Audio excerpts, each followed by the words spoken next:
That's what you do. You go and you introduce.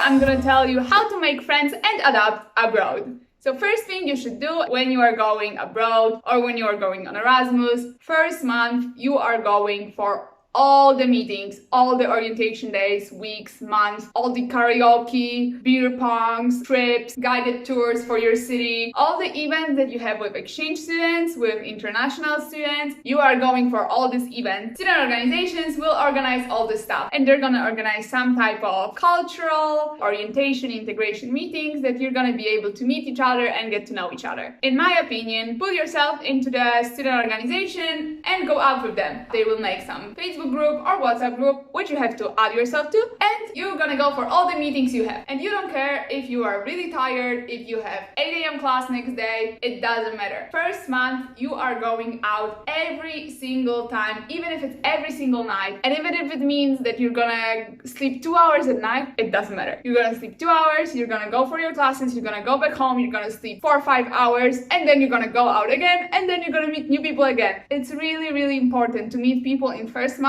because that's gonna be the people who you're gonna hang out with for the rest of your exchange. And when you get to those meetings, the first thing you do, you go to the random person that seems really nice and you say, "Hi, I'm Magda, I'm from Poland, what's your name?" And you do it 100 times.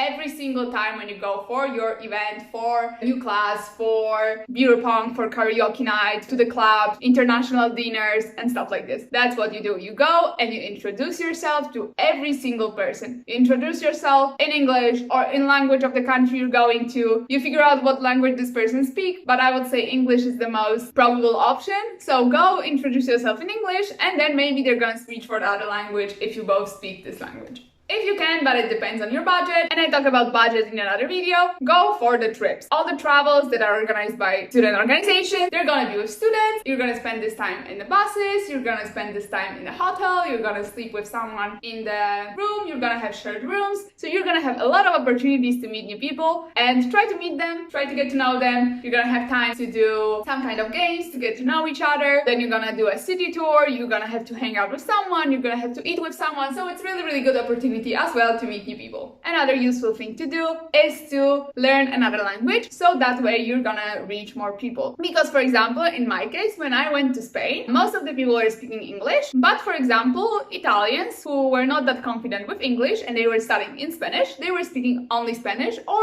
pretty bad English and really good Spanish. So if you would speak Spanish, you could also meet them much deeper, better, you could get to know them easier than with English. So that can happen. So learn the languages as well. If you haven't checked it out yet, check out my video about how to learn languages quicker. Also, you are going to the university for your classes. Try to meet people over there, try to study with them, try to be open. If you have a group project, literally meet for the group project, get to know these people, maybe eat with them before or after doing the project, hang out with them, get to know them, and that's gonna make you friends not only from Erasmus but also from university. Either they are Erasmus students or no, there are gonna be some people who you can do the projects, who you can sit with on the class, who you can talk during the break. So it's also useful to have some friends on the university, and also maybe you're gonna be able to study with them, maybe they will pass you their notes if you have a class on Friday and you're gonna go for the trip, or if you're sick and you cannot come. It's really good to have some kind of friends on the university because they're gonna help you with the notes, with studying, with passing exams. Also, be open-minded, try to meet everyone and try to be positive. And yeah, join the games, join the groups, join the events. Someone invites you somewhere, you go. If there's nothing to do, invite people over to your house and you're gonna make something and then you're gonna go out. So figure out how to make it normal, fluent, easier, how to meet new people, and how to manage all the friendships that you made during the first week, 2, 3, first month, and you're gonna have the best experience ever. I also honestly recommend to go alone on Erasmus because it gives you more opportunities, it allows you to meet more people, and you are not stuck with anybody. If you are going with someone from your university, you will probably be with them all the time, you will hang out with them at the beginning, and that gives you less opportunity to meet other people. But that's my personal opinion, and I know a lot of people think differently, so don't take it for granted, do what you want to do, but I recommend honestly to go alone. Also, probably your friends from back home are going to visit you or want to visit you while you're on Erasmus. Yes, let them do it, but let them do it in November, or let them do it after 1-2 months of your exchange, and that way you're not gonna miss this really important period of your Erasmus or your stay abroad of meeting people over there abroad. So I recommend you to invite them, to let them come, host them, but a month or 2 after you arrive.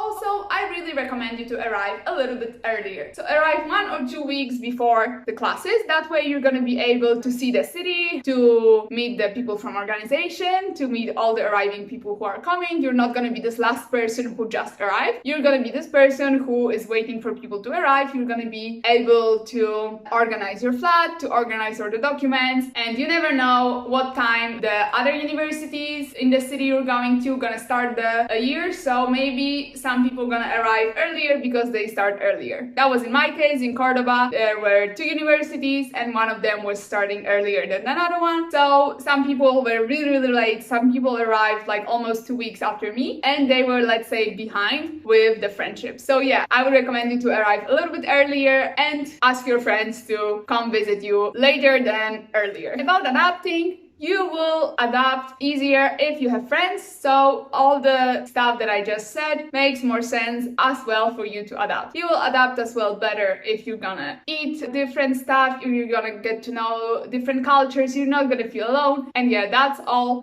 made with people, so adapting is really connected to making friendships. If you like the video, hit the like button and subscribe button, and if you have any suggestions what other videos I should do, put them in the comments, and I'll see you next week.